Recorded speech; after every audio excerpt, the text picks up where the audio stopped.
just ran full out, ran and jumped on my dad, and he grabbed me and gave me a big hug, and he said, I'll clean your first deer for you, but you are on your own after this.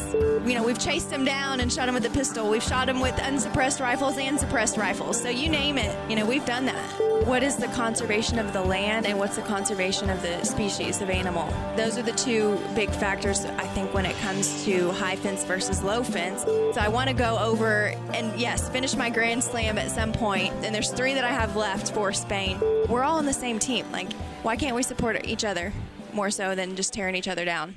This is Kaitlyn Lowes, and you are listening to The Wild Initiative.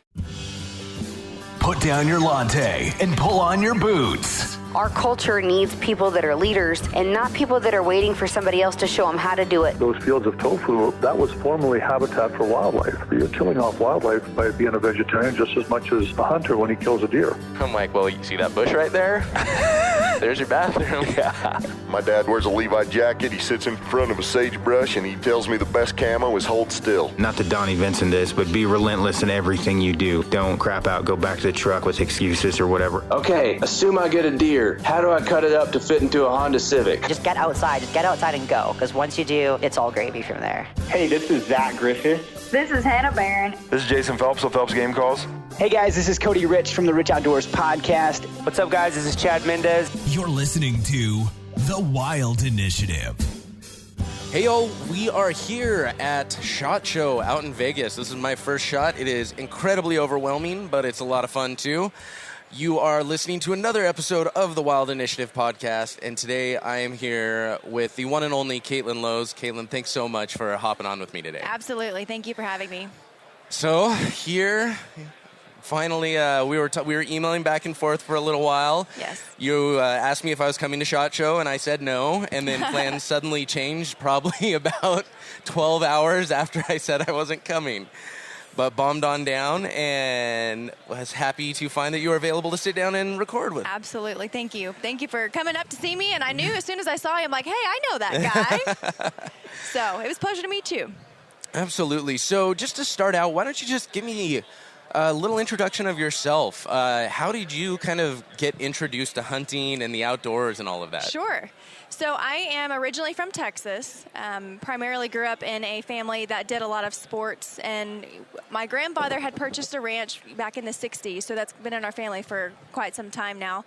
And I just grew up going out there and, you know, shooting rifles and fishing and just not necessarily grasping like the whole realm of conservation and all the animals that are, you know, in Texas, but on top of that, all over the world. Like, this is such a worldwide industry. It just blows my mind. And so the older I get, the more I realize that. But, you know, I did sports, volleyball, primarily going through high school, partway through college. And so I was busy with that a lot in the spring and fall and the hunting seasons. And so it'd be a weekend here and there when I could go. I shot my first deer when I was about 13 with my dad, which was like burned in my mind forever. It was like one of the best days ever. And it just, I don't know, to have that ability to be able to go somewhere and share it with family is dwindling within the industry. Mm-hmm. Makes me kind of sad. So tell me about your first deer. I love hearing people's first animals, because mine was so stinking recent. Mm-hmm. My first deer was, I think at this point, a year and a half ago. Okay. Yeah, it would have been about a year and a half ago that I got my very first deer. So I always love hearing the story of a first animal. Okay. Well, gosh, it was really early in the morning. We had gone out the night before, didn't see anything, and then I was sitting in the blind with my dad, and I saw this buck walk across, and he was probably 150 yards out, and I was 13-ish at the time, and I'm like, Dad, did you see that? And he was like, yeah, shoot it. So I shot it and I dropped it. Well, I didn't realize I had dropped it at first because it was so far out, and there was a bush that it kind of fell behind, and I thought I missed. And of course, and he knew I didn't, you know, but the first time you're shooting through an optic, you don't always track where you're shooting just because the recoil and all that stuff. And he was like, well, let's get out and just go look. And, you know, I get halfway out there and I still don't see him. And I'm like all sad face. And then he's like, just keep walking a little farther. And I saw it. And I kid you not, I just ran full out, ran and jumped on my dad. And he grabbed me and gave me a big hug. And he said, I'll clean your first deer for you, but you are on your own after this. So I think I almost lost it when I got used to the smell at first. It's a little bit different. But to be honest, that's actually has become one of my favorite parts within the hunting industry because, you're taking wild game that's, our place is low fence. It's small, few hundred acres. But it's so much more intimate, and you learn an appreciation to see what's inside of the deer, to see the different parts of it, and just being able to pay that respect and being able to be raised to have that opportunity is just so far and few between now. Well, I say it all the time on this podcast, and there's something so special about knowing that you're the only one that's touched that meat that you're eating, that where it's come from, start to finish, and like you said, there's such an intimacy with that whole process, and it's an amazing thing, and it's become one of my favorite parts. And you sit back, and you're with your family, whatever that is, and this Christmas, I was sitting back with my family, and we were having backstrap for Christmas Day, and everyone's just sitting back and smiling and laughing and enjoying it, and you sit back and you realize that you had such an incredible part in that. I think it's such an amazing thing. Yes, absolutely, 100%. Yeah, you can't get much better than that. I'm a very lucky girl, I can tell you that much. But so it's been in our family to be able to go out and hunt and do some things. My grandfather, was always, you shoot 1 or 2 doe a year, and that supplies them for the year. And I don't think I've ever seen him miss, to be honest. And he's 94. And he actually still gets out before us, makes us all coffee in the morning, hops on his little four-wheeler, and goes to his blind and says, we'll see you after the morning hunt, or after the evening hunt. And, so we're super, super close. And so every time I go out there, which now I've started to hunt a lot of hogs, and we can get further into that, but he always calls me after I get back. Did you shoot anything? Did you get anything? So the day that he goes, I'm going to be sad. So what brings you then from a 13-year-old girl, hugging her dad, super excited over her first year, to now? What are you doing nowadays? Oh, gosh. Well, kind of fast-forwarding. So my full-time job is actually a dental hygienist. So I do that Monday to Thursday. And then I completely lucked out in getting to know James Sellers from Cellmark, who is actually located in Texas as well. But we have several different brands, which I'm sure you're somewhat familiar with. Pulsar is one of the biggest ones. We actually are the American distributors for that brand. And it's made over, I want to say, in Belarus. And then we've got offices in Bulgaria. So Europe. It's a European product. But we have exclusive rights for North America, basically. Another brand that we actually do have is called Sightmark. So the warehouses and everything is down in Texas. Okay. And then Kofjager is one that we just recently acquired. So I do a lot of just social media, fun marketing type stuff. But he had seen a picture of me shooting my bow off of my horse standing on him. And this is just something that I'm like, I've ridden my whole entire life. I've had horses, really even before I was born, my parents had a miniature horse that I grew up riding. So from there, it kind of turned into, got my first big one when I was 8. And then my horse that I ride now, Kodak, he's 7. So he got that picture. Long story short, they hired me, and I've been to SHOT Show. This is my 4th one, I want to say. And so I do a lot of hog hunting, a lot of whitetail, just because we've got easy access to that, but primarily hogs with the thermals. Yeah. Well, and I was going to say, we were talking earlier, and I mentioned you. I'd seen your profile a few times, and you'd pop on Instagram. You know how it kind of goes. You kind of see people a few times, and I can't remember if it was Cellmark or one of the brands sharing something of yours, or if I just saw it, but there was the horseback hog hunting, and I saw that. I'm like, I have to talk to her about that. Oh my gosh. It was crazy how it all kind of worked out. All these pieces and parts just fit together so well. So you've got to have a second nature of riding ability, which we talked a little bit about that yesterday, or this morning about, you can't really think while you're riding. You kind of have to be one. So that's the first factor. Can you shoot from horseback, which is a whole nother, thing. And then what is your horse like? My horse, he is like a dog. It's crazy. He gets a little bit more spooked on the ground if I'm shooting versus when I'm on him shooting.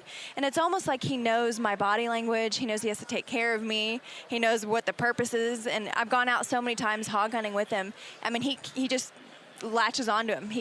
We've chased him down and shot him with a pistol. We've shot him with unsuppressed rifles and suppressed rifles. So you name it, we've done that with hogs. Well, first and foremost, your horse is one of the most beautiful horses I've ever seen. Thank he is you. just absolutely gorgeous. And, we were talking earlier, and I didn't grow up with any of this, and I kind of went to this little ranch in 6th grade and learned to ride, and been in love with horses ever since. But so, how long have you been riding that horse? Like, what? Because I imagine there's, like you said, there's a certain level of trust, and it also just depends on the horse that has to be developed, though. Right. I actually got him when he was about 14 months, and I just started getting on him bareback, because that's, I guess, the closest detection and sensitivity that they have for your body language and movement. And so from there, I would just shoot my bow off the ground, in small caliber rifles, and then just transition to in the saddle. And one of my good friends, Joe Nixon from Hawks Double Mountain Ranch, always said, you only need one shot. That's really all you're going to get as far as opportunity on a horse. Luckily Kodak will give me usually more than that. But so it just kind of was something that all fell together. He's 7 now. And so I think I shot my first hog off of him at that ranch, actually, in West Texas. It wasn't this past summer, but the summer before. And unfortunately, I didn't recover it. Oh. So there was just so much tall brush, and I was so bummed. But I knew at that moment I was, completely hooked with the horseback hunting because my horse trusts me. I trust him. He loves to go on adventures. It was just, I don't even know. There's so much emotion to it. I just love him so much. But from that, I'm like, this is what I want to do. Like, this is going to be my signature. On top of carrying a pistol in my boot when I ride, my horse is going to be my signature. And so at my grandfather's place, we're 3 for 3. And then at Hawks, I actually ran one down with a pistol and then shot, 1 or 2 that I just were unrecovered, so which is okay. You all got to start somewhere. Yeah. Trust me, I know how that goes with hogs. Well, I came up and said hi to Jess earlier today. Right. We were talking with Jess Byers, and she's been a good friend for a long time. And I went out and did a hog hunt with her in Braxton. Okay. And I hadn't taken any animal yet at the time. That was before I'd even gotten my first deer, and went out with them. And Jess had me in a blind, and I took a shot on a hog out there, and I just hammered it. We were both convinced. We saw the thing walk off, and kind of through this opening in the brush, you see him, and we thought he was just going to drop right there. Right. He kind of wavered and dropped, and we waited a while, went and checked, saw maybe 2 drops of blood. It's the only thing we ever saw that pig again. And, for me, that was tough because that was like my first animal and stuff, and we were convinced. But so I definitely know how that goes with hogs. They're either leaving giant swashes of blood or they're leaving nothing at all, it seems like. Exactly. And you just never know. You can think it's going to be a perfect hit, and it may be, but they're just so tough. They're crazy animals, and it's one of those things, it's tough because they cause so much damage too. They cause so much trouble. They're non-native, but they're a lot of fun to hunt, I'll tell you. They are. They are. So tell me, what got you started on hogs, really? Were they just kind of around? Was it just... Yeah, there's a lot in Texas, So every time I'd go out hunting, I'd either see remnants of them coming through or I'd actually see them. So just kind of getting used to it. But once I started working for Pulsar and Sightmark and, James Sellers, then that's when it really started kicking off. And you look at the way that your life goes. You grow up, you're busy with sports, you're busy with all kinds of extracurricular activities. You graduate from college, you get a job, so you've got more time on the weekends. And so that's when it really started picking up, probably when I was in college, and then just right after, because I had time to do it. And so you start learning a lot more about that. And luckily for me, being within this network, you meet a lot of other people that do the same thing. So there's a lot more opportunity to do a night or 2 nights here, somewhat local. It's not like you're having to spend a week to go do that. And so it just kind of spiraled from there. And I've hunted a lot with Todd Huey from Lone Star Boars. He's like the thermal guru of the whole world. And he's taught me a lot about night hunting because it's just something that's, fairly recently come on the market the last, 5-10 years or whatnot. But it's just spreading like wildfire out there. And I think, it's funny. It's one of those things, we talk about night hunting, and I think when you talk to some people about hunting, like, I feel like everyone's got that one hunt on their bucket list, and it's that like nighttime Texas hog hunt with the thermals or from the helicopter or what it is. I feel like that is like everyone's got that somewhere on their bucket list. I feel like there's just something awesome about it. Maybe you've seen it and watched Black Hawk Down too many times. Something like that, exactly, right? It's like, oh, we got to go do something like that. But so what's I don't want to say what's the trick to night hunting, but what are some of the, I guess, unique challenges you encounter? I mean, obviously, other than the fact that it's night and it's really dark. Exactly.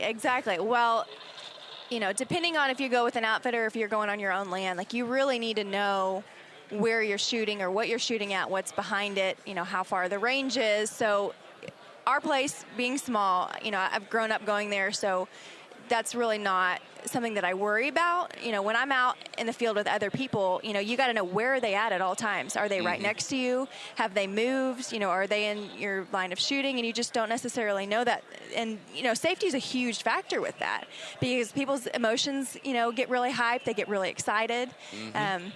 So I'd say land, kind of know who you're hunting with. Know if they've had experience with thermals before. Then you got things like the wind factor, scanning. So sometimes we'll drive around, 100,000 acres, and we're scanning these fields as we're driving in these cars that are completely blacked out. We've sometimes got night vision goggles on, so you can still see where you're going, but there's no lights. Yeah. So that's kind of neat. But yeah, wind, we don't really do a lot of feeders when we drive around like that just because we're covering such a mass area. Yeah. And typically, when you look through the thermals, you'll get what's called a heat signature. So that's anything that's going to be generally what we say brighter. Like I hunt with a lot of hot white.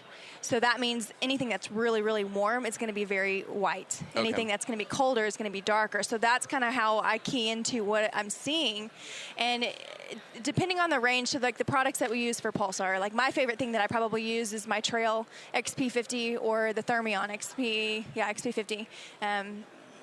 It will give you a distance, I guess, like if you've got an animal that's smaller versus one that's really larger, depending on the distance of where they are, can kind of throw you off and how far you're shooting. Right, exactly. So that's something you really got to pay attention to is that what does the shape of the animal look like? Boars tend to have more of like a higher hump. The deer will scatter some. And just the movement is a big key factor for that. But once you go enough times, you kind of know, hey, this is a hog, this is a deer, this is a coyote, that's a cow, So you could just get used to it. And the technology is getting so nice out there, it almost makes it too easy. That's interesting. I never really even considered that, to where you're looking at an animal, and because you're probably you don't have that necessarily depth perception like you do when you're looking through an optic. Or when you're looking at something in the daytime. Right. And so, you don't know. I mean, even probably looking at hogs, it's a lot more difficult probably to tell if you're looking at a big old hog that's a lot further away or something smaller that's a lot closer. That's interesting. I never actually considered that point with like thermal optics. Right. It is. And a couple of our models actually have laser rangefinders in them. Okay. So once you get used to that, then it just makes it a lot easier, and it's almost kind of like, I don't know, here's the answer. Here's the yardage. You know where to shoot. A little bit too easy. Sometimes. but I don't think you can ever get too easy with hog hunting. No. Oh, no, for sure. Because they're such an invasive species. I mean, they're everywhere. You can eradicate a bunch in an area, and they'll be back not too much longer from that. But one of the things that's really fun for me when I hunt with people is when you're scanning those fields and you see, 50 to 75. I mean, you see huge sounders of hogs, and your heart just gets going, and you just sneak. I think we've gotten within 30 yards of them sometimes because they have no idea where they are. Yeah. They're so busy eating and fighting, and you pay attention to the wind of where you're walking up, and it's a challenge. Oh, yeah. It's a challenge. I remember, when I was out hunting with Jess and Braxton and I were out one night, and, we had snuck in on a few things, and we're coming back, and we were just kind of walking in the dark. There was just enough moon to where we could see, and we didn't have any headlights on, and we're coming back, and just all of a sudden we just kind of feel this like, and hear just stampede, and a sound. I mean, it had to be a sounder of 30 or 40. Just, within 10 feet of us. And you'll never know that they're there because they're in the brush and they're bedded down. And they just decided they had no clue. They came running right at us, and then they got close enough to kind of see us moving because they're just, like I said, just enough moonlight. And they just turned. We thought we were about to get charged. Like we didn't realize they were gonna whether or not they were gonna see us. Oh yeah, yeah. That fight or flight response kicks in pretty quick when you're in those situations. But. So one of the fantastic things I feel like about hog hunting is it's so accessible. You don't need a lot of fancy gear with it. It's not an expensive thing to do. I mean, California, Texas, just about anywhere you go, if you want to hunt hog, it's not going to cost you much more than the license and a few bucks, really. Right. I mean, comparative to, let's say shooting any trophy animal that's a larger species, that can add cost and travel and, there's trophy points and all the different systems that they go by. But hog hunting is... So say somebody wanted to... was wanting to get into hunting, and like, okay, you all are talking about hog hunting. This feels super accessible. It sounds like something that's fun, that you're going to see a lot of action.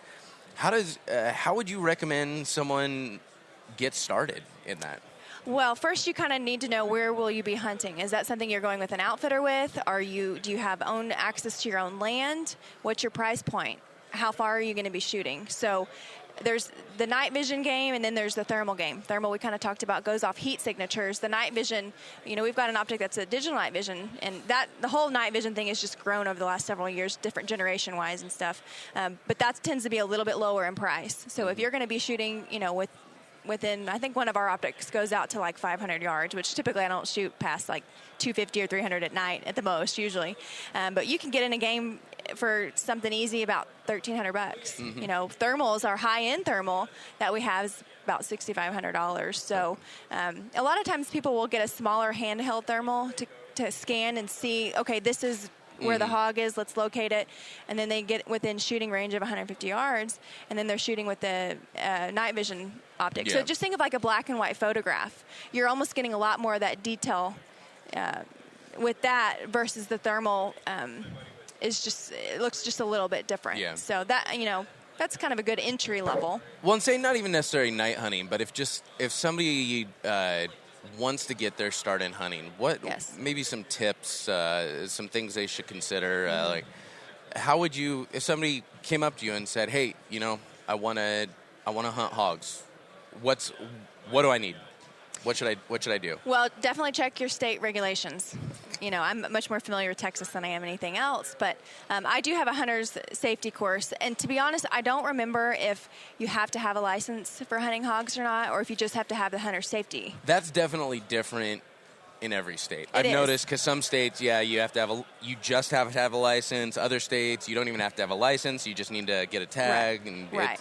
That's definitely a little different. Yeah, I definitely follow that part. And obviously, I hunt more animals than just hogs. So I've got the hunter's safety course, which helps. And then I just get a general license every year. The super combo is what we call it. So you can do like fishing, mule deer, whitetail, turkey, hogs. That kind of covers more of a broad spectrum.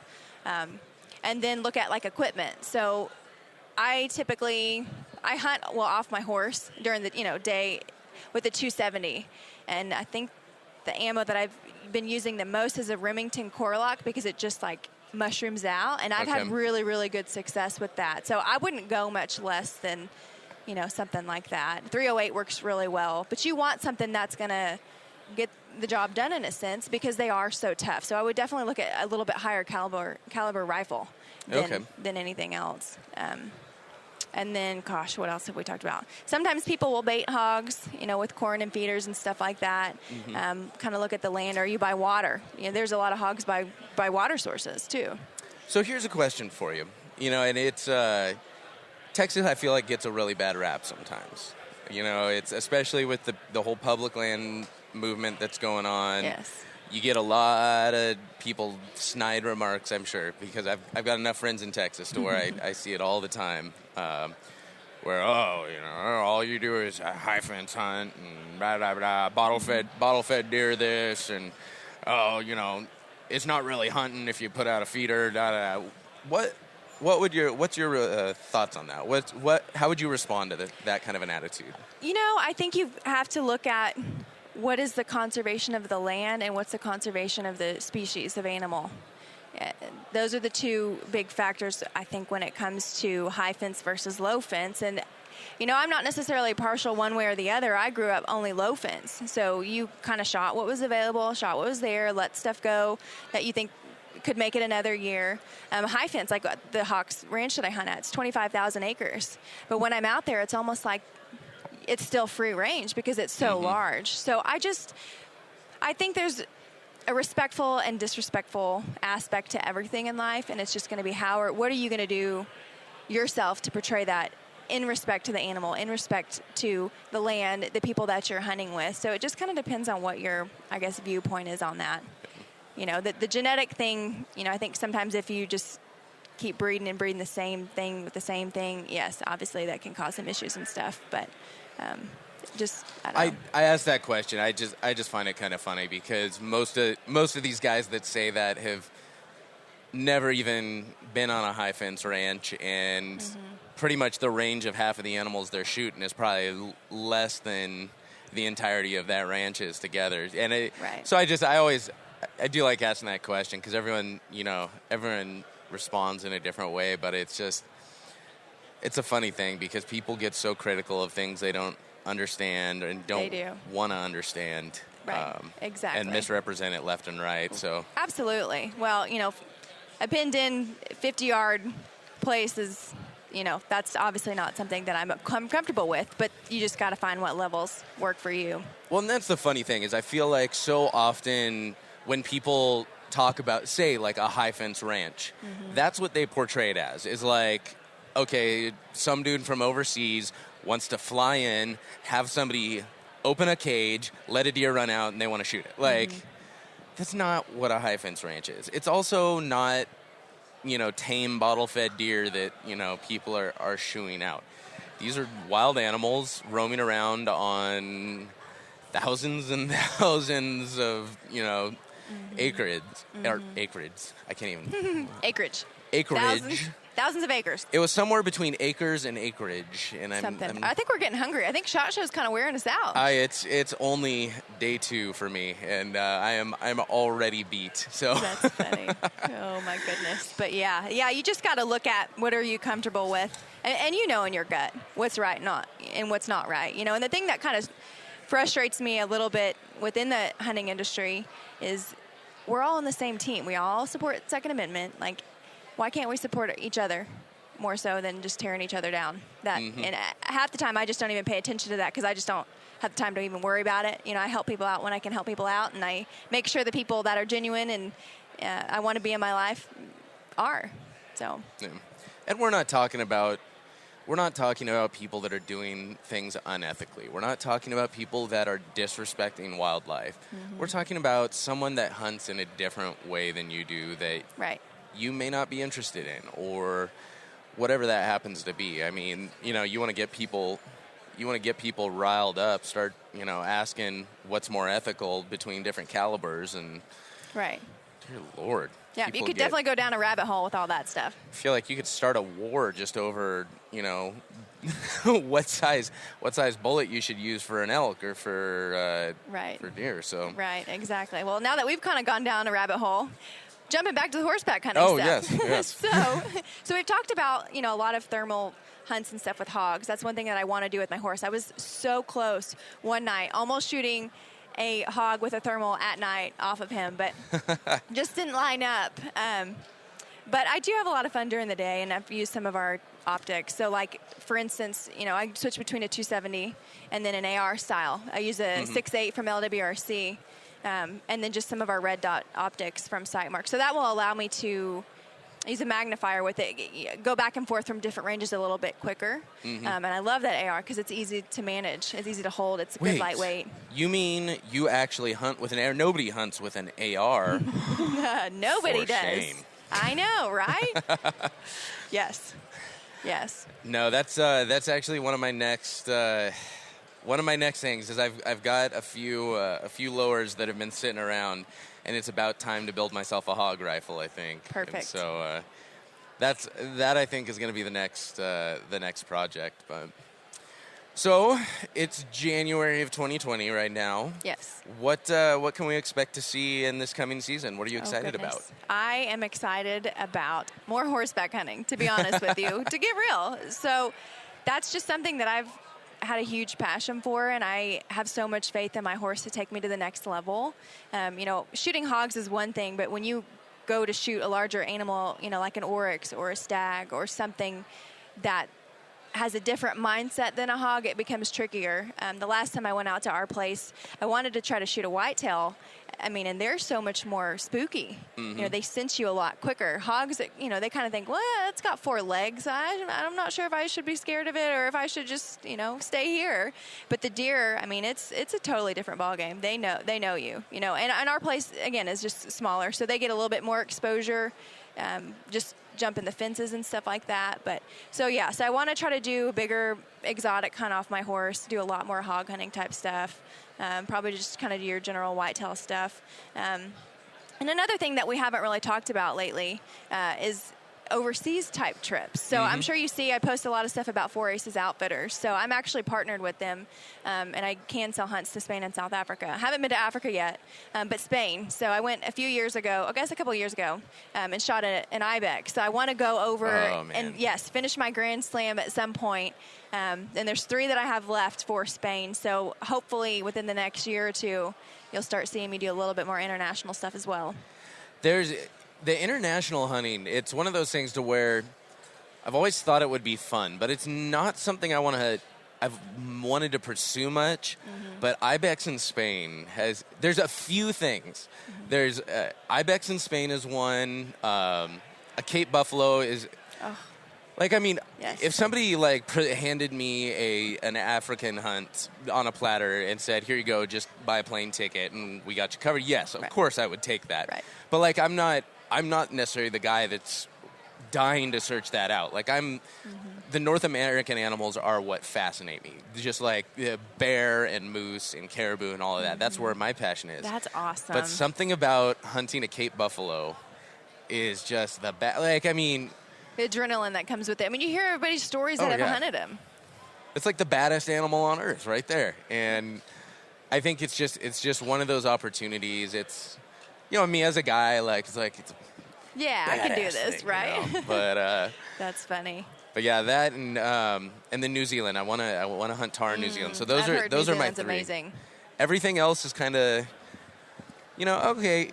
If it was presented to me, if the opportunity came up, of course I would take it. Right. But I'm not the guy. I have buddies who are a little less delicate about it. I believe one of my friends can be quoted as saying, "I don't care that much about North American animals, but damn, if I get a chance to shoot a giraffe in the face, oh man, I want to take it." Oh my goodness.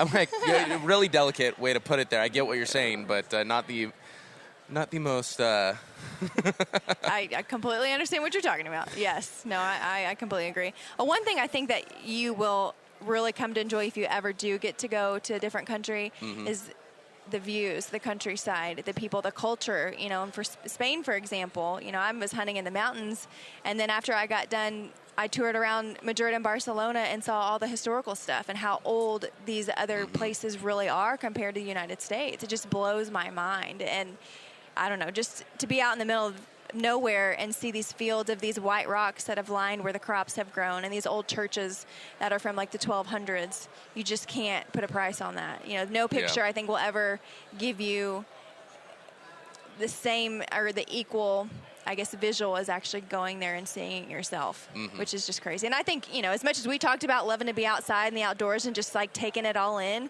you would absolutely love that kind of stuff. That's fantastic. Absolutely. So, are you thinking you're gonna head back to Spain this year, or are you probably still next trying year? To figure out Probably next year. Yeah, I want to focus on hunting off Kodak, but potentially next year I'll probably try to go to Spain or South Africa. One of the 2. I'm like, well, I've been to Spain. I want to go back and get the other 3 Ibex, but I also want to experience something new and go to Africa. So it'll be a toss up, probably 2021. See where I go. Well, we were talking about conservation, and you mentioned South Africa, and South Africa and North America are such a story of conservation. We were talking especially earlier how passionate you are about conservation, and you can see, the only 2 places in the world where wildlife has we've seen a resurgence of it, and we've seen growth in the wildlife populations are North America and South Africa. And why is that? Well, it's because it's the only two places in the world that introduce hunters and have hunting as part of their conservation model. Right.